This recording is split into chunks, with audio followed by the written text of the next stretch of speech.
샬롬, 사랑하는 CTS 시청자 여러분, 저는 안양 시은샘교회를 섬기고 있는 신현재 목사입니다.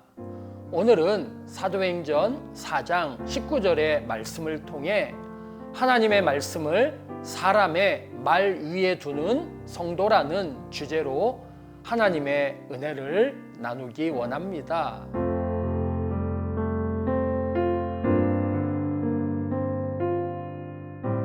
본문은 복음을 전파하지 못하게 하는 사내들인의 명령에 대한 베드로와 요한의 믿음의 선포입니다. 두 사람은 하나님 앞에서 너희의 말을 듣는 것이 하나님의 말씀을 듣는 것보다 옳은가 판단하라고 말하며 사내들인의 명령에 불복합니다.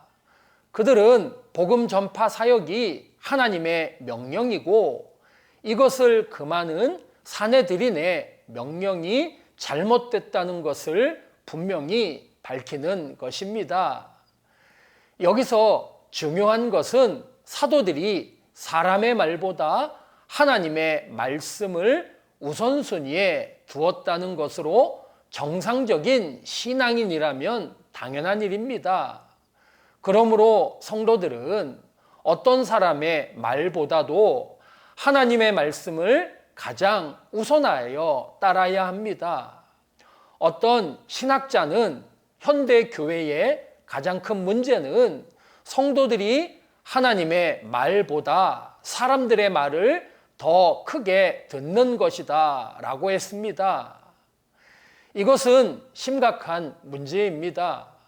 오늘날 교회 안의 사역을 보면 그것이 분명히 하나님의 뜻에 합당한 것인 줄 알면서도 인간적인 뜻에 따라 그것에 반대하는 사람의 소리에 더 귀를 기울이는 일들이 비일비재합니다.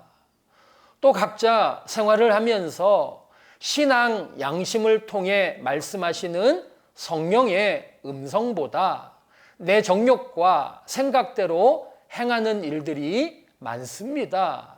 그리고 어떤 문제가 생겼을 때 하나님께 간구하지 않고 사람들의 도움을 먼저 받으려고 하는 일들도 많습니다. 이스라엘의 사울왕은 하나님의 말씀보다 자기 생각을 더 따르다가 망한 대표적인 사람입니다.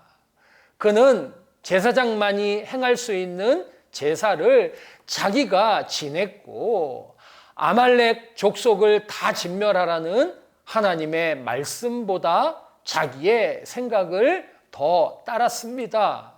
그 결과 하나님의 영이 그를 주장하는 대신 악신이 그에게 임하여 그를 괴롭혔고 후에는 블레셋과의 전투를 앞두고 선지자나 제사장에게 묻지 않고 신접한 무당을 찾다가 자문을 구하다 오히려 패한다는 소식을 받고 그 말대로 전투 중에 아들과 함께 죽었습니다. 하나님의 말씀을 따르면 영원한 진리와 생명을 얻게 되고 사람의 말과 정욕을 따르면 우리의 영혼과 삶이 죄로 인해 썩어진다는 사실에 유념해야 합니다.